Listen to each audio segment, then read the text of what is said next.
എല്ലാവർക്കും നമസ്കാരം. സ്കോർ അക്കാഡമിയിലേക്ക് സ്വാഗതം. നമുക്കറിയാവുന്നതുപോലെ കേരള PSC ഇലക്ട്രിക്കൽ ഉദ്യോഗാർത്ഥികൾക്ക് വേണ്ടി 2 പുതിയ പോസ്റ്റുകളിലേക്കുള്ള നോട്ടിഫിക്കേഷനാണ് പബ്ലിഷ് ചെയ്യാൻ പോകുന്നത്. ഇതുമായി ബന്ധപ്പെട്ട ഡീറ്റെയിൽസ് എല്ലാം തന്നെ നമ്മുടെ ടെലഗ്രാം ചാനലിൽ ഷെയർ ചെയ്തിരുന്നു. നിങ്ങൾ കണ്ടു കാണുമെന്ന് ഞാൻ വിചാരിക്കുന്നു. ആദ്യത്തെ പോസ്റ്റ് കേരള സ്റ്റേറ്റ് ഹൗസിംഗ് ബോർഡിലെ അസിസ്റ്റന്റ് എഞ്ചിനീയർ ഇലക്ട്രിക്കലും, രണ്ടാമത്തെ പോസ്റ്റ് ടെക്നിക്കൽ എഡ്യൂക്കേഷൻ ഡിപ്പാർട്ട്മെന്റ്, അതായത് ഡയറക്ടറേറ്റ് ഓഫ് ടെക്നിക്കൽ എഡ്യൂക്കേഷൻ ഡിപ്പാർട്ട്മെന്റിലെ അണ്ടറിൽ workshop instructor bar, demonstrator bar, instructor grade 2 എന്ന തസ്തിക. ഈ വീഡിയോയിൽ നമ്മൾ പ്രധാനമായും ഡിസ്കസ് ചെയ്യാൻ പോകുന്നത് ഈ തസ്തികയെക്കുറിച്ചാണ്. കാരണം ഈ തസ്തികയെക്കുറിച്ച് ഒരുപാട് കൺഫ്യൂഷൻസ് പല കുട്ടികൾക്കും ഉണ്ട്. ആദ്യം തന്നെ ഈ ഒരു പോസ്റ്റ് അല്ലെങ്കിൽ ഇവിടെ നോട്ടിഫൈ ചെയ്തിരിക്കുന്നത് നമ്മുടെ കഴിഞ്ഞ തവണത്തെ നോട്ടിഫിക്കേഷൻ ആണെങ്കിലും ഇപ്പോഴത്തെ PSCയുടെ പ്രസ് റിലീസിലാണെങ്കിലും പറഞ്ഞിരിക്കുന്നത് workshop instructor, name of the post എന്ന് പറയുന്നത് workshop instructor bar, demonstrator bar, instructor grade 2 എന്നാണ്. അപ്പോൾ ഈ ഒരു പോസ്റ്റ് എന്താണ്, അല്ലെങ്കിൽ മൂന്ന് പോസ്റ്റാണ്, ഏത് പോസ്റ്റിലേക്കാണ് എനിക്ക് അപ്പോയിൻമെന്റ് ലഭിക്കുക, അല്ലെങ്കിൽ മാർക്ക് അനുസരിച്ച് നമുക്ക് റാങ്ക് ലിസ്റ്റിൽ വരുന്ന മാർക്ക് അനുസരിച്ചാണ് ഓരോ പോസ്റ്റിലേക്കും നിയമനം ലഭിക്കുക, അങ്ങനെ പല തരത്തിലുള്ള കൺഫ്യൂഷൻസ് പല കുട്ടികൾക്കും ഉണ്ട്. അപ്പോൾ അതെല്ലാം ഒന്ന് ക്ലാരിഫൈ ചെയ്യാനാണ് ഞാൻ പ്രധാനമായി ഈ വീഡിയോയിൽ ശ്രമിക്കുന്നത്. മറ്റൊന്ന് ഈ പോസ്റ്റിന്റെ ഇമ്പോർട്ടൻസ് അല്ലെങ്കിൽ ഇതിന്റെ ബെനിഫിറ്റ്സ് എന്തൊക്കെയാണ്, അതുപോലെ തന്നെ നമുക്ക് ഈ ഒരു പോസ്റ്റിന്റെ എക്സാം, നമ്മളിപ്പോൾ നോട്ടിഫിക്കേഷൻ വന്നു കഴിഞ്ഞാൽ, അതായത് നമുക്ക് ഈ മാസം എൻഡോടുകൂടി നോട്ടിഫിക്കേഷൻ എക്സ്പെക്ട് ചെയ്യാം, എക്സാം ഡേറ്റ്, പ്രിപ്പറേഷന് വേണ്ടി എത്ര ടൈം കിട്ടും, കഴിഞ്ഞ തവണത്തെ റാങ്ക് ലിസ്റ്റ് എങ്ങനെയായിരുന്നു, അതിൻ്റെ ഒരു ടൈം ലൈൻ എങ്ങനെയാണ്, ഈ കാര്യങ്ങളെല്ലാം വിശദമായി, അതായത് വർക്ക്ഷോപ്പ് ഇൻസ്ട്രക്ടർ ഇലക്ട്രിക്കലുമായി ബന്ധപ്പെട്ട എല്ലാ കാര്യങ്ങളും ഈ വീഡിയോയിൽ ഞാൻ പറയുന്നുണ്ടാവും. നമുക്ക് ആദ്യം തന്നെ ഈ വീഡിയോയുടെ ഹൈലൈറ്റ്സ് ഒന്ന് നോക്കാം. ഞാൻ എന്താണ് ഈ പോസ്റ്റ് എന്ന് ഞാൻ വ്യക്തമായിട്ട് പറയുന്നുണ്ടാവും. എന്താണ് ഈ പോസ്റ്റ് എന്ന് വ്യക്തമായിട്ട് പറയണമെങ്കിൽ എന്താണ് വർക്ക് പോസ്റ്റിംഗ് അല്ലെങ്കിൽ ഇൻസ്റ്റിറ്റ്യൂഷണൽ പ്ലേസ്മെന്റ് എന്താണെന്ന് വ്യക്തമായിട്ട് അറിയണം. സിമ്പിൾ ആയിട്ടുള്ള കാര്യമാണ്. ഏത് ഇൻസ്റ്റിറ്റ്യൂട്ടിലേക്കാണ് നമ്മളെ പ്ലേസ് ചെയ്യുന്നത്, അല്ലെങ്കിൽ എവിടേക്കാണ് നമുക്ക് അപ്പോയിന്റ്മെന്റ് ലഭിക്കുന്നത്, അതനുസരിച്ച് നമ്മുടെ തസ്തികയുടെ പേര് എന്തായിരിക്കും, ആ കാര്യങ്ങളാണ് ഞാൻ ഇവിടെ ഉദ്ദേശിക്കുന്നത്. ഓഫ് കോഴ്സ് ഈ ഒരു പോസ്റ്റിന്റെ സാലറിയും മറ്റ് ബെനിഫിറ്റ്സും, അതുപോലെ തന്നെ നമുക്ക് ഈ ഒരു പോസ്റ്റിൽ ജോയിൻ ചെയ്താലുള്ള അഡ്വാൻറ്റേജസ്, പ്രൊമോഷൻ സാധ്യതകൾ എന്തൊക്കെയാണ്, പിന്നെ ഈ ഒരു പോസ്റ്റിലേക്കുള്ള റിക്രൂട്ട്മെന്റ് പ്രോസസ്സ്, ഞാൻ കഴിഞ്ഞ തവണത്തെ റിക്രൂട്ട്മെന്റ് പ്രോസസ്സ് ഒന്ന് കമ്പയർ ചെയ്യുന്നുണ്ടാവും, മാർക്സ് കമ്പയർ ചെയ്യുന്നുണ്ടാവും, ഷോർട്ട് ലിസ്റ്റ്, അതുപോലെ തന്നെ ഈ ഇപ്പോഴത്തെ റാങ്ക് ലിസ്റ്റിന്റെ സ്റ്റാറ്റസ് എന്താണ്, ഈ കാര്യങ്ങളെല്ലാം പറയുന്നുണ്ടാവും. ഒപ്പം ഇപ്പം നോട്ടിഫിക്കേഷൻ വന്നു കഴിഞ്ഞാൽ, അതായത് ജൂൺ എൻഡോടുകൂടി നോട്ടിഫിക്കേഷൻ വന്നു കഴിഞ്ഞാൽ എക്സാമിന് നമുക്ക് ഏറെക്കുറെ എത്ര സമയമാണ് ഇപ്പോഴത്തെ ഒരു PSCയുടെ ട്രെൻഡ് വെച്ച് നമുക്ക് കിട്ടുക, അതിനനുസരിച്ച് നമുക്ക് എന്തൊക്കെ പ്രിപ്പയർ ചെയ്യണം, ഏത് ലെവലിലാണ് ഈ എക്സാമിന് പ്രിപ്പയർ ചെയ്യേണ്ടത് എന്ന് ഞാൻ പറയുന്നുണ്ടാവും. ഒപ്പം നിങ്ങൾ ചെയ്യേണ്ടത് എന്താണ്, ഒരിക്കൽ PSC ഇങ്ങനെ ഒരു ഗ്രീൻ സിഗ്നൽ തന്നു കഴിഞ്ഞാൽ പിന്നെ ജോലി നമ്മളുടെയാണ്, അല്ലെ? ആ നമ്മളുടെ ജോലി എന്ന് പറയുന്നത് നമ്മൾ ഇതിനു വേണ്ടി എങ്ങനെയാണ് തയ്യാറെടുക്കേണ്ടത്, എന്താണ് എങ്ങനെയാണ് ഈ എക്സാമിനെ മനസ്സിലാക്കേണ്ടത്, അതാണ് ഞാൻ ഇവിടെ ചുവടെ കൊടുത്തിരിക്കുന്നത്. നിങ്ങൾ ചെയ്യേണ്ടത് എന്ത്, വളരെ ഇമ്പോർട്ടൻ്റ് ആയിട്ടുള്ള കാര്യമാണ്. ഇനി ആദ്യം തന്നെ ഞാൻ നേരത്തെ പറഞ്ഞതുപോലെ എന്താണ് ഈ പോസ്റ്റ് എന്നുള്ളത് നമുക്ക് നോക്കിയാലോ. ഞാൻ നേരത്തെ തന്നെ പറഞ്ഞു, ഇത് ഏത് ഡിപ്പാർട്ട്മെന്റിലേക്കാണ് നിങ്ങളെ റിക്രൂട്ട് ചെയ്യാൻ പോകുന്നത്, ഡയറക്ടറേറ്റ് ഓഫ് ടെക്നിക്കൽ എഡ്യൂക്കേഷൻ അല്ലെങ്കിൽ ടെക്നിക്കൽ എഡ്യൂക്കേഷൻ ഡിപ്പാർട്ട്മെന്റിലേക്കാണ് നിങ്ങളെ ഇത് അപ്പോയിന്റ് ചെയ്യാൻ പോകുന്നത്. നോക്കുക, ഇതൊരു ഡിപ്ലോമ ലെവൽ എൻട്രി കേഡറാണ്. അതായത് ഡിപ്ലോമ ലെവലിൽ കയറാൻ പറ്റുന്ന, അല്ലെങ്കിൽ ഡിപ്ലോമ ഉള്ളവർക്ക് കയറാൻ പറ്റുന്ന ഒരു കേഡറാണ് എന്ത്, workshop instructor bar, demonstrator bar, instructor grade 2 എന്ന് പറയുന്നത്. ഇനി നമുക്ക് ഇൻസ്റ്റിറ്റ്യൂഷണൽ പ്ലേസ്മെന്റും വർക്ക് പോസ്റ്റിംഗും എന്താണെന്ന് നോക്കുക. ഞാൻ പറഞ്ഞു directorate of technical education department. ഇനി ഇവിടെ നമുക്ക് ഈ ടെക്നിക്കൽ എഡ്യൂക്കേഷൻ ഡിപ്പാർട്ട്മെന്റ് അല്ലെങ്കിൽ DTയുടെ അണ്ടറിൽ നമുക്ക് JTS ഉണ്ട്, ജൂനിയർ ടെക്നിക്കൽ സ്കൂൾസ് ഉണ്ട്, പോളിടെക്നിക് കോളേജസ് ഉണ്ട്, എഞ്ചിനീയറിംഗ് കോളേജസ് ഉണ്ട്. ഇനി ഞാൻ പറയുന്നത് ശ്രദ്ധിച്ചു കേൾക്കുക. ഇനി നിങ്ങൾക്ക് ഈ എല്ലാ ഡിപ്പാർട്ട്മെന്റിലും അല്ലെങ്കിൽ ഇവിടെ നിങ്ങൾക്ക് JTSലാണെങ്കിലും, അതായത് JTSലോ പോളിടെക്നിക് കോളേജിലോ എഞ്ചിനീയറിംഗ് കോളേജിലോ എവിടെ വേണോ നിങ്ങൾക്ക് വർക്ക് ചെയ്യാനുള്ള, അല്ലെങ്കിൽ ഈ മൂന്നിടത്തും വർക്ക് ചെയ്യാനുള്ളൊരു ഓപ്പർച്യൂണിറ്റിയാണ് നിങ്ങൾക്ക് കിട്ടാൻ പോകുന്നത്. ഇനി നിങ്ങൾക്ക് ആദ്യം കിട്ടുന്ന അപ്പോയിന്റ്മെന്റ് ഒരു JTSലാണ്, ജൂനിയർ ടെക്നിക്കൽ സ്കൂളിലാണെങ്കിൽ നിങ്ങൾ അവിടെ അറിയപ്പെടുന്നത്, അല്ലെങ്കിൽ നിങ്ങളുടെ തസ്തിക എന്ന് പറയുന്നത് ഒരു വർക്ക്ഷോപ്പ് ഇൻസ്ട്രക്ടർ എന്നുള്ള തസ്തികയായിരിക്കും. ഓക്കെ. ഇനി അതേ സമയത്ത് നിങ്ങൾക്ക് പോളിടെക്നിക് കോളേജിലാണ് നിങ്ങൾക്ക് കിട്ടുന്നതെങ്കിൽ, അവിടെയാണ് നിങ്ങൾക്ക് അപ്പോയിന്റ്മെന്റ് ലഭിക്കുന്നതെങ്കിൽ നിങ്ങൾ അവിടെ ഡെമോൺസ്ട്രേറ്ററായി അറിയപ്പെടും, അതായത് നിങ്ങളുടെ തസ്തിക അവിടെ ഡെമോൺസ്ട്രേറ്റർ ആണ്. ഇനി എഞ്ചിനീയറിംഗ് കോളേജിലാണെങ്കിൽ അവിടെ നിങ്ങൾ അറിയപ്പെടുന്നത് ഇൻസ്ട്രക്ടർ ഗ്രേഡ് 2 എന്നായിരിക്കും, അല്ലെങ്കിൽ നിങ്ങളുടെ തസ്തികയുടെ പേര് ഇൻസ്ട്രക്ടർ ഗ്രേഡ് 2 എന്നായിരിക്കും. ശ്രദ്ധിക്കുക, ഇവിടെ എവിടെ വർക്ക് ചെയ്യുകയാണെങ്കിലും നിങ്ങളുടെ സാലറി എന്ന് പറയുന്നത് സെയിം ആയിരിക്കും. ഓക്കെ, ആ ഒരു പോയിന്റ് മാത്രമല്ല, നിങ്ങൾ ഇവിടെ ജോയിൻ ചെയ്ത് കഴിഞ്ഞാൽ വേക്കൻസി വരുന്നതിനനുസരിച്ച് നിങ്ങൾക്ക് ഇങ്ങോട്ടോ എവിടെ വേണോ പോകാം. അതായത് നിങ്ങൾക്ക് ഈ അതായത് DTയുടെ അണ്ടറിൽ വരുന്ന ഏതൊരു സ്ഥാപനത്തിലും, അതായത് എഞ്ചിനീയറിംഗ് കോളേജ് ആയിക്കോട്ടെ, പോളിടെക്നിക് കോളേജ് ആയിക്കോട്ടെ, JTS ആയിക്കോട്ടെ, എവിടേക്ക് വേണോ നിങ്ങൾക്ക് വേക്കൻസി വരുന്നതനുസരിച്ച് ട്രാൻസ്ഫർ മേടിച്ച് പോകാൻ സാധിക്കുന്നതാണ്. അതും ഈ ഒരു പോസ്റ്റിന്റെ വളരെ വലിയൊരു പ്രത്യേകതയാണ്.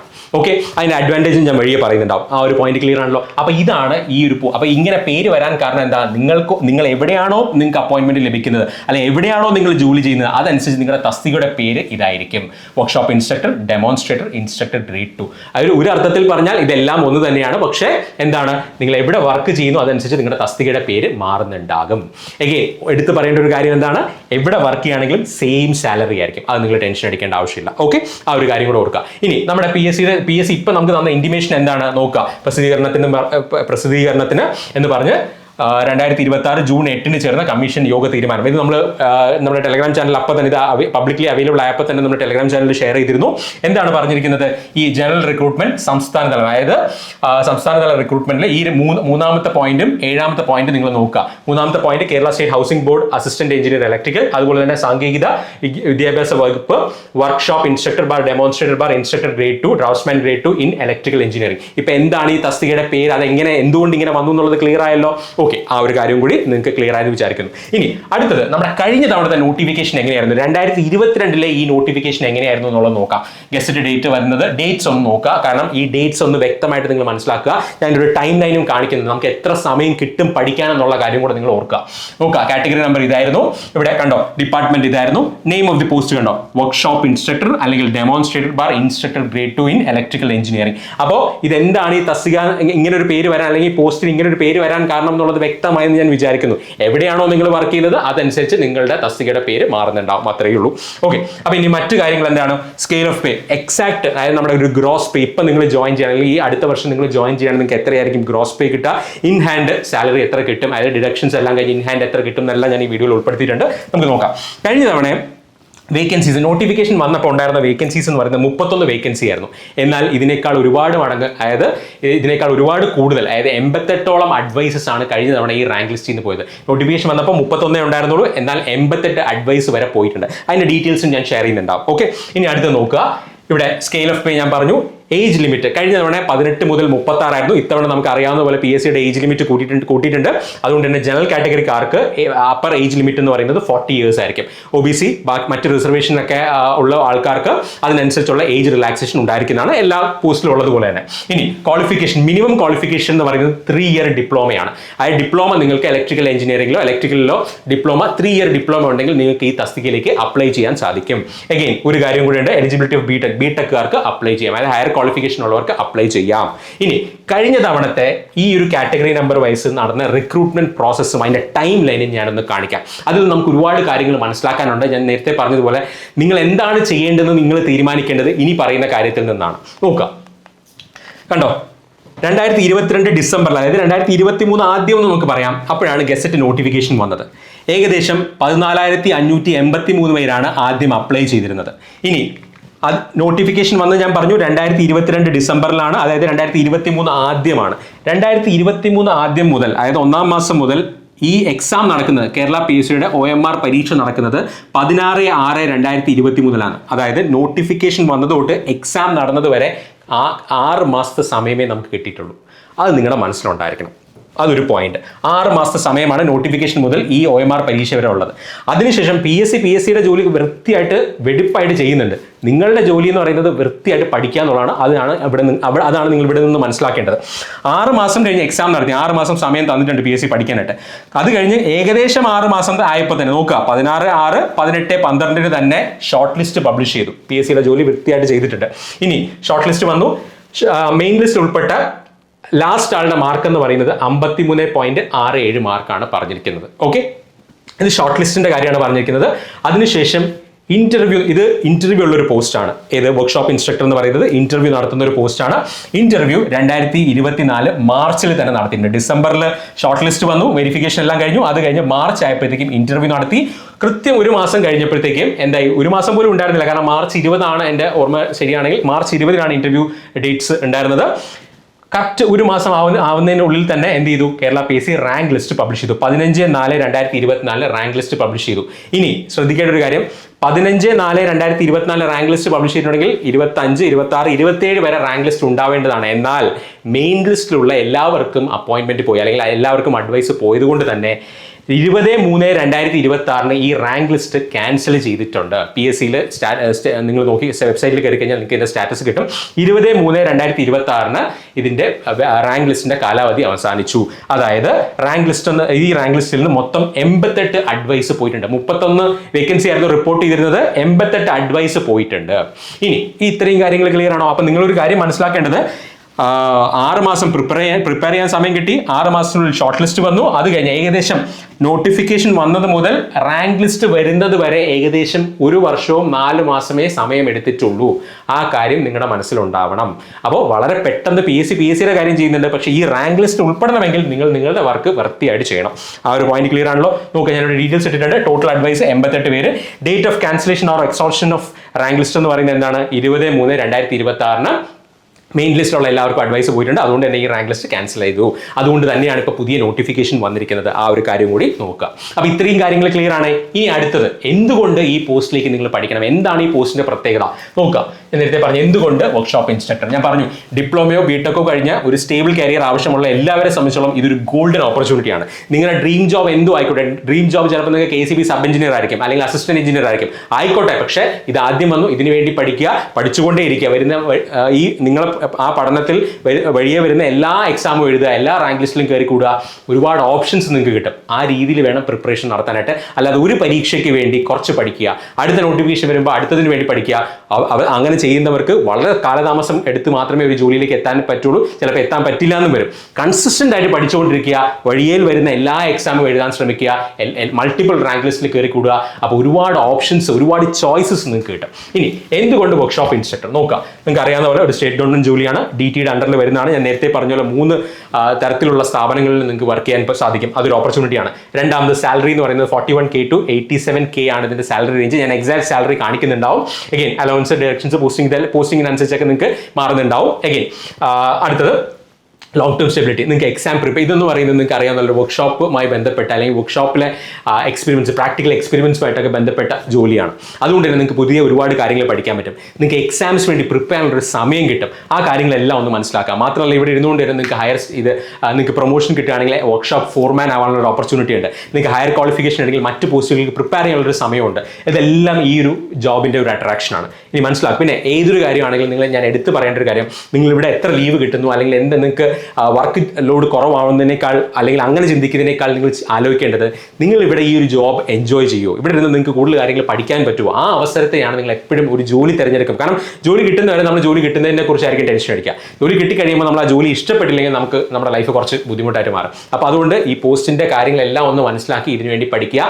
ഇനി ആ ജോലി അല്ല നിങ്ങളുടെ ഡ്രീം ജോബെങ്കിൽ അവിടെ ഇരുന്നുകൊണ്ട് ഹയർ സ്റ്റഡീസിനോ അല്ലെങ്കിൽ മറ്റ് ജോലികൾക്ക് വേണ്ടിയോ ട്രൈ ചെയ്യാനുള്ള ഒരു അവസരവും നിങ്ങൾക്ക് ഈ പോസ്റ്റിലൂടെ കിട്ടുന്നതാണ്. ഇനി നമുക്ക് അത് മനസ്സിലാക്കുക. പിന്നെ ഞാൻ നേരത്തെ പറഞ്ഞ പോലെ വർക്ക് പോസ്റ്റിംഗ്സ് എന്ന് പറയുന്നത് നിങ്ങൾക്ക് JTSൽ കിട്ടാം, പോളിടെക്നിക് കോളേജിൽ കിട്ടാം, എഞ്ചിനീയറിംഗ് കോളേജിൽ കിട്ടാം, ഇവിടെയൊക്കെ നിങ്ങൾക്ക് കിട്ടാം. ഇതിന്റെ ഏറ്റവും വലിയ അഡ്വാൻറ്റേജ് എന്താ? നേരത്തെ പറഞ്ഞ പോലെ ഇത് എവിടെ വർക്ക് ചെയ്യുകയാണെങ്കിലും നിങ്ങൾക്ക് സെയിം സാലറി ആയിരിക്കും ഡ്രോ ചെയ്യാൻ പറ്റുക. ഇനി ഇവിടുത്തെ പോസ്റ്റിംഗ് എന്ന് ഉദ്ദേശിക്കുന്നത് നിങ്ങളുടെ സാലറി മാറുന്നത് എങ്ങനെയാണ്? നിങ്ങൾ പഞ്ചായത്തിലാണോ കോർപ്പറേഷൻ ലിമിറ്റിലാണോ അതിനനുസരിച്ച് നിങ്ങൾക്ക് കിട്ടുന്ന HRAയുടെ എമൗണ്ട് മാറുന്നുണ്ടാവും. അതാണ് ഞാൻ ഇവിടെ പറഞ്ഞത്. അതും കൂടി നിങ്ങൾ ഓർക്കുക. ഇനി ഇവിടെ വർക്ക്ഷോപ്പ് ഇൻസ്ട്രക്ടർ ആയിട്ടാണോ, ഡെമോൺസ്ട്രേറ്റർ ആണോ, ഇൻസ്ട്രക്ടർ ഗ്രേഡ് ആണോ, എവിടെ വേണോ നിങ്ങൾക്ക് എന്താ പോസ്റ്റിംഗ് കിട്ടാം. ഇനി ഇതിന്റെ ഒരു അഡ്വാൻറ്റേജ് എന്താ? നിങ്ങൾക്ക് ഇപ്പോൾ നമുക്കറിയാവുന്ന പോലെ നിങ്ങളുടെ വീടിന്റെ അടുത്ത് നിങ്ങൾക്ക് ഏത് സ്ഥാപനമാണോ ഉള്ളത് അവിടേക്ക് ട്രാൻസ്ഫർ ലഭിച്ച് നിങ്ങൾക്ക് ഹോം ടൗൺ പോസ്റ്റിംഗ് തന്നെ കിട്ടാനുള്ള സാധ്യതകൾ അല്ലെങ്കിൽ ഒരു അവസരം തുറന്നു കിട്ടുകയാണ് ഈ പോസ്റ്റിലൂടെ. അപ്പോൾ നിങ്ങൾക്ക് നിങ്ങളുടെ വീടിൻ്റെ അടുത്ത് എഞ്ചിനീയറിംഗ് കോളേജ് ആണെങ്കിൽ നിങ്ങൾക്ക് അവിടെ വർക്ക് ചെയ്യാം, പോളിടെക്നിക് കോളേജ് ഉണ്ടെങ്കിൽ അവിടെ വർക്ക് ചെയ്യാം, JTS ആണെങ്കിൽ അവിടെ വർക്ക് ചെയ്യാം, എവിടെ വേണോ നിങ്ങൾക്ക് എന്ത് ചെയ്യാം, ഓപ്റ്റ് ചെയ്യാം ഡിപ്പെൻഡിങ് അപ്പോൺ വേക്കൻസി. ആ കാര്യം കൂടെ മനസ്സിലാക്കാം. ഇനി ഇതിന്റെ സാലറി സ്കെയിൽ എങ്ങനെയാണ് വരുന്നത്? ഞാൻ നേരത്തെ പറഞ്ഞ സാലറി സ്കെയിൽ എന്ന് പറയുന്നത് 41,300 to 87,000 ആണ്. ഇനി നിങ്ങൾക്ക് ഏറെക്കുറെ ഗ്രോസ് പേ കിട്ടാൻ പോകുന്നത് 57,000 to 59,885 ആണ്. ഇത് ഏറെക്കുറെ ഒരു അപ്രോക്സിമേറ്റ്. ഞാൻ നേരത്തെ പറഞ്ഞ കുറേ വേരിയബിൾസ് ഉണ്ട് ഇതിൽ. ഇനി ഇതിൽ നിങ്ങളുടെ ഡിഡക്ഷൻസും കൂടെ മാറ്റുകയാണെങ്കിൽ ഏകദേശം നിങ്ങൾക്ക് കിട്ടാൻ പോകുന്നത് സ്റ്റാർട്ടിങ്ങിൽ നിങ്ങൾക്ക് കിട്ടാൻ പോകുന്നത് ദാറ്റ് ഈസ് എല്ലാ ഡിഡക്ഷൻസും കഴിഞ്ഞിട്ട് നിങ്ങൾക്ക് കിട്ടാൻ പോകുന്നത് ഏകദേശം 45,000 ആണ് സ്റ്റാർട്ടിങ്ങിൽ കിട്ടാൻ പോകുന്നത്. അപ്പോൾ ഇത് ഗ്രോസ് സാലറിയാണ്. പിന്നെ പല ഡിഡക്ഷൻസ് ഉണ്ട്, നിങ്ങളുടെ ഇൻഷുറൻസ് ഉണ്ട്, പിന്നെ മാത്രമല്ല PF ഉണ്ട്, അതുപോലെ തന്നെ NPS ഉണ്ട്. അങ്ങനെ പല ഡിഡക്ഷൻസും കഴിഞ്ഞിട്ട് നിങ്ങൾക്ക് കിട്ടാൻ പോകുന്ന സാലറി എന്ന് പറയുന്നത് ഏകദേശം 45,000 ആണ് ഇൻഹാൻഡ് സാലറി കിട്ടാൻ പോകുന്നത്. അപ്പോൾ പോയിന്റ് ക്ലിയർ ആണോ? ഇനി സാലറിയുടെ ഡീറ്റെയിൽ സ്പ്ലിറ്റപ്പ് വേണമെങ്കിൽ അതിനെക്കുറിച്ച് നമുക്കൊരു പിന്നൊരു വീഡിയോ ചെയ്യാം.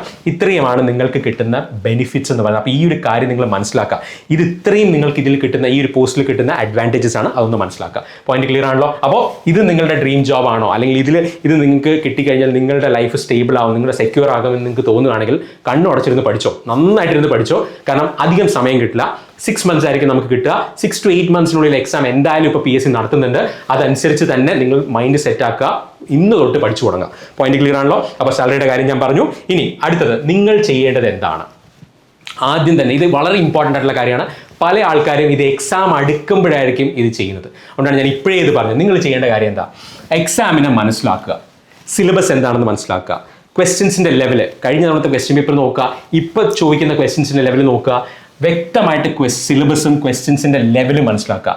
PYQs നോക്കുക, അതായത് 2020 ശേഷം ഇങ്ങോട്ടുള്ള ക്വസ്റ്റ്യൻസ് നോക്കുക, PYQs നോക്കുക, അതിൽ നിന്ന് എക്സ്പെക്റ്റഡ് ക്വസ്റ്റ്യൻസ് സെറ്റ് ചെയ്യുക. അല്ലെങ്കിൽ എക്സ്പെക്റ്റഡ് ക്വസ്റ്റ്യൻസ് ഇങ്ങനെ ചോദിച്ചിട്ടുണ്ടെങ്കിൽ ഇനി വരാൻ പോകുന്ന എക്സാമിന് ഇങ്ങനെയും ചോദിക്കാം. സാധാരണഗതിയിൽ നമ്മുടെ ഡിപ്ലോമ, ഡിഗ്രി ലെവൽ എക്സാംസിനൊന്നും അങ്ങനെ ഒരുപാട് റിപ്പീറ്റ് ക്വസ്റ്റ്യൻസ് വരാറില്ല. വരികയാണെങ്കിൽ തന്നെ ഒരു 10 to 20% താഴെ വരുള്ളൂ. അതെല്ലാവരും ചെയ്യുന്നതായിരിക്കും. ബാക്കി റാങ്ക് ഡിസൈഡിംഗ് ആയിട്ടുള്ള കുറേ ക്വസ്റ്റ്യൻസ് വരും. അതെങ്ങനെ പഠിക്കാം, അത് എവിടെ നിന്നാണ് പഠിക്കേണ്ടത്, അത് എത്ര ലെവലിൽ പഠിക്കണം, ഈ കാര്യങ്ങളെക്കുറിച്ച് വ്യക്തമായ ഒരു ധാരണ ഉണ്ടാക്കി വെക്കുക. പോയിന്റ് ക്ലിയർ ആണല്ലോ. ഇനി ഞാൻ നേരത്തെ പറഞ്ഞു, ഈ ജോലി അല്ലെങ്കിൽ ഈ ഒരു പോസ്റ്റിന്റെ പ്രൊമോഷൻ സാധ്യതകൾ ഞാൻ പറഞ്ഞു. വർക്ക്ഷോപ്പ് ഫോർമാൻ ആയി നിങ്ങൾക്ക് പോവാം. മറ്റ് നിങ്ങൾക്ക് ഹയർ ക്വാളിഫിക്കേഷൻ ഉണ്ടെങ്കിൽ നിങ്ങൾക്ക് എഴുതാൻ പറ്റുന്ന മറ്റ് പോസ്റ്റുകൾ. കാരണം ഈ ഒരു എക്സാമിന് വേണ്ടി പഠിക്കുമ്പോൾ നിങ്ങളുടെ ആ എക്സാമിന്റെ സിലബസ് കവർ ചെയ്യുമ്പോൾ തന്നെ നിങ്ങളുടെ ഒരു 80% പ്രിപ്പറേഷൻ ബാക്കിയുള്ള ഹയർ ലെവൽ ബിടെക്കോ എംടെക് ലെവൽ എക്സാംസിനുള്ള ഒരു 80% പ്രിപ്പറേഷൻ ആയി കഴിഞ്ഞു. ആ കാര്യം മനസ്സിലാക്കുക. അപ്പോൾ ഈ എക്സാമിന് പഠിച്ചു തുടങ്ങുക എന്ന് പറഞ്ഞു കഴിഞ്ഞാൽ നിങ്ങൾ പഠിക്കേണ്ടത് ഒരു പരീക്ഷയ്ക്ക് വേണ്ടിയല്ല, ആ സബ്ജക്റ്റ് മനസ്സിലാക്കി കോംപ്രിഹെൻസീവ് ആയിട്ട് വേണം പഠിക്കാനായിട്ട്. ഒരു പ്രോഗ്രസീവ് ലേണിംഗ് കൊണ്ടുവരാനായിട്ട് ശ്രമിക്കുക. അത് ഏത് PSC ഏത് കോമ്പറ്റേറ്റീവ് എക്സാമിന് പഠിക്കുകയാണെങ്കിലും അതാണ് നിങ്ങൾ ചെയ്യേണ്ടത്. അല്ലാതെ ഒരു നോട്ടിഫിക്കേഷൻ വരുമ്പോൾ ഒരു ചാടിക്കയറി ഏതെങ്കിലും ഒരു ബുക്ക് എടുത്തോ അല്ലെങ്കിൽ ഒരു കോഴ്സ് എടുത്തോ പഠിക്കുന്നു, അത് കഴിഞ്ഞ് അവിടെ വിടുന്നു, വീണ്ടും അടുത്ത എക്സാം വരുമ്പോഴത്തേക്ക് പഠിക്കാമെന്ന് വിചാരിക്കരുത്. കൺസിസ്റ്റൻ്റ് ആയിട്ട് പഠിക്കുക. ഇനിയും ഒരുപാട് അവസരങ്ങൾ വരാനുണ്ട് ഇലക്ട്രിക്കൽ എഞ്ചിനീയറിംഗിൽ. ആ കാര്യം നിങ്ങൾ മനസ്സിലാക്കാം. അപ്കമിങ് എക്സാംസിനെ കുറിച്ച് വ്യക്തമായിട്ട് മനസ്സിലാക്കുക. ഇനി നിങ്ങൾ പലരും ചെയ്യാത്തൊരു കാര്യം, നിങ്ങളുടെ സീനിയേഴ്സിനോട് ചോദിക്കുക. അതായത് ഈ എക്സാംസ് ഇതിനു മുമ്പ് ക്വാളിഫൈ ചെയ്ത്, അത് വർക്ക്ഷോപ്പ് ഇൻസ്ട്രക്ടർ എന്ന് മാത്രമല്ല, സബ് എഞ്ചിനീയർ ആയിക്കോട്ടെ. കാരണം ഇതിലേക്കാട്ടി വളരെ കോമ്പറ്റേറ്റീവ് ആയിട്ടുള്ള എക്സാംസ് ഒരുപാട് നടന്നിട്ടുണ്ട് അല്ലേ. വർക്ക്ഷോപ്പ് ഇൻസ്ട്രക്ടർ അല്ലെങ്കിൽ സബ് എഞ്ചിനീയർ, ഇൻസ്ട്രക്ടർ ഗ്രേഡ് 1, അതുപോലെ തന്നെ നമ്മളുടെ അസിസ്റ്റന്റ് എഞ്ചിനീയർ KCB, അങ്ങനെ ഒരുപാട് assistant engineer exam, inspector exam, ഈ എക്സാംസ് ഒക്കെ ക്വാളിഫൈ ചെയ്തവരുണ്ടല്ലോ, ഇപ്പോൾ സർവീസിലുള്ളവർ, അവരോട് ചോദിക്കുക. നിങ്ങൾ ആദ്യമായിട്ട് പ്രിപ്പയർ ചെയ്യാൻ ഇറങ്ങുന്നവരാണെങ്കിൽ അവരോട് ചോദിക്കുക, എങ്ങനെയാണ് അവർ പഠിച്ചത്, എങ്ങനെയാണ് അവർ ജോലി ചെയ്തുകൊണ്ട് പഠിച്ചത്, എങ്ങനെയാണ് അവർ റിവിഷൻ നടത്തിയത്, ഈ കാര്യങ്ങളൊക്കെ പഠിക്കുക. അവർ ഡിപ്പെൻഡ് ചെയ്ത സോഴ്സസ് ഏതാണ്, അത് ബുക്കാണെങ്കിലും ഒരു കോച്ചിങ് ആണെങ്കിലും എന്താണെങ്കിലും അവരോട് നേരിട്ട് ചോദിക്കുക. ഈ നേരിട്ട് ചോദിക്കാൻ നിങ്ങൾക്ക് ഒരു കോൺടാക്റ്റും ഇല്ലെങ്കിൽ നമ്മുടെ ചാനലിൽ തന്നെ ഒരുപാട് ഫ്രീ ഇൻ്റർവ്യൂസ്, നമ്മൾ ജെനുവിൻ ആയിട്ടുള്ള ഇൻ്റർവ്യൂസ് അപ്ലോഡ് ചെയ്തിട്ടുണ്ട്. അത് കാണുക. അത് ചിലത് ലെങ്തി ആയിട്ടുള്ള ഇൻ്റർവ്യൂസ് ആണ് നമ്മൾ ഇട്ടിരിക്കുന്നത്. കാരണം എല്ലാ കാര്യങ്ങളും നിങ്ങൾക്ക് മനസ്സിലാക്കി തരാൻ വേണ്ടിയിട്ടാണ് അങ്ങനത്തെ ഇൻ്റർവ്യൂസ് ഇടുന്നത്. അതൊന്ന് കണ്ടേക്കുക. എന്താണെങ്കിലും ഈ കാര്യങ്ങളൊന്ന് മനസ്സിലാക്കി വെക്കുക. എന്നിട്ട് കറക്റ്റായിട്ടുള്ള പാത്ത്, അതായത് എപ്പോഴും നിങ്ങൾ ആലോചിക്കുക, എളുപ്പ വഴി നിങ്ങളെ പലപ്പോഴും ഒരുപാട് ദൂരെ കൊണ്ടെത്തിക്കില്ല. ടഫായിട്ടുള്ള വഴി എന്ന് പറഞ്ഞാൽ എന്താണ്, കാര്യങ്ങൾ മനസ്സിലാക്കി പഠിക്കുക, നോട്ട് എഴുതി പഠിക്കുക, അതുപോലെ തന്നെ ഒരുപാട് ക്വസ്റ്റ്യൻസ് പ്രാക്ടീസ് ചെയ്ത് പഠിക്കുക. അത് തന്നെയായിരിക്കും ശരിയായിട്ടുള്ള വഴി. അത് പലരും മടി കാരണമോ അല്ലെങ്കിൽ അത്രയൊക്കെ വേണമെന്നുള്ള ചിന്ത കാരണം അവസാനം എക്സാം കഴിഞ്ഞ് കഴിഞ്ഞിട്ടായിരിക്കും ഈ തിരിച്ചറിവ് ഉണ്ടാവുക. അപ്പോൾ അതുകൊണ്ടാണ് ഞാൻ നേരത്തെ കൂട്ടി പറഞ്ഞത്, നിങ്ങളുടെ ശരിയായ വഴി എന്താണെന്നുള്ളത് മനസ്സിലാക്കുക. ഈ എക്സാംസ് നേരത്തെ ക്വാളിഫൈ ചെയ്തവരോട് അവരെങ്ങനെയാണ്, അവരുടെ സ്ട്രാറ്റജി എന്തായിരുന്നു, അവരുടെ സോഴ്സസ് എന്തായിരുന്നു, അത് മനസ്സിലാക്കാൻ ശ്രമിക്കുക. അത് മനസ്സിലാക്കിയിട്ട് നിങ്ങൾക്ക് സ്യൂട്ട് ആവുന്ന രീതിയിലുള്ള ഒരു വഴി നിങ്ങൾ തന്നെ കണ്ടെത്തുക. കാരണം നിങ്ങളുടെ വഴി എന്ന് പറയുന്നത് മറ്റൊരുമായിട്ട് നമുക്ക് അതേപോലെ കോപ്പി ചെയ്യാൻ പറ്റിയെന്ന് വരില്ല. അപ്പം നിങ്ങളുടെ സാഹചര്യം അനുസരിച്ച്, നിങ്ങളുടെ കഴിവിനനുസരിച്ച്, നിങ്ങളുടെ സമയത്തിനനുസരിച്ച് എന്ത് ചെയ്യുക, ഒരു വഴി ഉണ്ടാക്കിയെടുക്കുക. അപ്പോൾ അതിനുവേണ്ടി ഇങ്ങനത്തെ കാര്യങ്ങളെല്ലാം ഒന്ന് നോക്കുക. സമാധാനമായിട്ടിരിക്കുക. ചാടിക്കയറി ഒരു തീരുമാനം എടുക്കുന്നതിന് പകരം ആലോചിച്ച് 4 പേരോട് ചോദിച്ചിട്ട് അവരുടെ അഭിപ്രായങ്ങൾ എടുത്തിട്ട് ഫൈനലി നിങ്ങളൊരു തീരുമാനം എടുക്കുക. ഇതാണ് നിങ്ങൾ ചെയ്യേണ്ട കാര്യം. അപ്പോൾ ഞാൻ നേരത്തെ പറഞ്ഞ പോലെ നിങ്ങളുടെ ഈ ഇൻവെസ്റ്റ്മെൻറ്റ് എന്ന് പറയുന്നത് നിങ്ങളുടെ ഫ്യൂച്ചറിന് വേണ്ടിയിട്ടാണ്. അത് ജോലി ആയിക്കോട്ടെ, നിങ്ങളൊരു കരിയർ ആയിക്കോട്ടെ, ഫാമിലി ലൈഫ് ആയിക്കോട്ടെ, ഒരു സ്റ്റേബിൾ ലൈഫിന് വേണ്ടി ആയിക്കോട്ടെ, എന്തിനാണെങ്കിലും നിങ്ങൾ ഇൻവെസ്റ്റ് ചെയ്യാൻ പോകുന്നത് നിങ്ങളുടെ ഫ്യൂച്ചറിന് വേണ്ടിയാണ്. അതുകൊണ്ട് കാര്യമായൊരു പഠനം നടത്തിയിട്ട് എടുത്ത് ചാടുക. ഒരിക്കൽ ചാടിക്കഴിഞ്ഞാൽ പിന്നെ തിരിഞ്ഞു നോക്കരുത്, കട്ടക്കിരുന്ന് പഠിക്കുക. ഈ കാര്യങ്ങളാണ് നിങ്ങൾ ചെയ്യേണ്ടത്. ഓക്കെ, അപ്പോൾ ഇത്രയും കാര്യങ്ങൾ ക്ലിയർ ആയെന്ന് വിചാരിക്കുന്നു. ഞാൻ നേരത്തെ പറഞ്ഞോളാം, നമ്മുടെ ചാനലിൽ തന്നെ നമ്മുടെ ജെന്യുവിൻ ആയിട്ടുള്ള നമ്മുടെ ഇലക്ട്രിക്കൽ എഞ്ചിനീയറിംഗിൽ കഴിഞ്ഞ 5 വർഷം അല്ലെങ്കിൽ 2021, 22, 23, 24, 25 ഏത് റാങ്ക് ലിസ്റ്റ് എടുക്കുകയാണെങ്കിലും 60 to 70% റാങ്ക് ഹോൾഡേഴ്സ് നമ്മുടെ കുട്ടികളാണ്. അപ്പോൾ അവരുടെ ഇൻ്റർവ്യൂസാണ് നമ്മൾ യൂട്യൂബിൽ ഷെയർ ചെയ്തിരിക്കുന്നത്. അപ്പോൾ അതൊന്നും നിങ്ങൾ കാണുക. അവരെങ്ങനെ പഠിച്ചു. ഈ ടോപ്പിൽ വന്ന ഒരാൾ പോലും എളുപ്പത്തിൽ കാര്യം നേടിയ ആൾക്കാരല്ല. എല്ലാവരും കഷ്ടപ്പെട്ട് ഉറക്കൊഴിഞ്ഞ് ജോലിയുടെ ഇടയിലൊക്കെ പഠിച്ചതാണ്. ആ രീതിയിൽ പഠിക്കാൻ പറ്റുമെങ്കിൽ അവരെ പോലെ ഒരു സ്റ്റേബിൾ ജോലിയിലേക്ക് നിങ്ങൾക്ക് എത്താൻ സാധിക്കും. അല്ലെങ്കിൽ നിങ്ങൾക്ക് ഇഷ്ടമുള്ള ജോലിയിലേക്ക് എത്താൻ നിങ്ങൾക്ക് സാധിക്കും. ഇനി ഇതല്ല നിങ്ങളുടെ ഫീൽഡും തിരിച്ചറിയാനും നിങ്ങൾക്ക് ഈ ഇൻ്റർവ്യൂസ് ഒക്കെ കാണുന്നത് നല്ലതാണ്. ആ രീതിയിൽ നിങ്ങൾക്ക് പഠിക്കാൻ താല്പര്യമുണ്ടോ, ആ രീതിയിൽ നിങ്ങൾക്ക് എഫേർട്ട് ഇടാൻ പറ്റുമോ, ആ രീതിയിലുള്ള ജോലി നിങ്ങൾക്ക് താല്പര്യമുണ്ടോ, ഇതെല്ലാം അറിയാനായിട്ട് ഈ ഇൻ്റർവ്യൂസ് എല്ലാം നിങ്ങൾക്ക് സഹായിക്കും. അപ്പോൾ ഇത്രയും കാര്യങ്ങൾ മനസ്സിലായെന്ന് വിചാരിക്കുന്നു. അപ്പോൾ ഇലക്ട്രിക്കൽ എഞ്ചിനീയറിംഗുമായി ബന്ധപ്പെട്ട എല്ലാ എക്സാംസിൻ്റെയും മറ്റ് ഡീറ്റെയിൽസ് എല്ലാം നമ്മുടെ യൂട്യൂബ് ചാനലിലും ടെലഗ്രാം ചാനലിലും വരുന്നതായിരിക്കും. ബാക്കി ഡീറ്റെയിൽസ് നമുക്ക് വീണ്ടും കാണാം. അപ്പോൾ നോട്ടിഫിക്കേഷൻ വരുമ്പോൾ മറ്റ് ഡീറ്റെയിൽസ് എല്ലാം നമ്മൾ ഷെയർ ചെയ്യുന്നുണ്ടാവും. Thanks a lot for watching. ഈ സെഷൻ ഉപകാരപ്പെട്ടു എന്ന് വിചാരിക്കുന്നു. Thank you.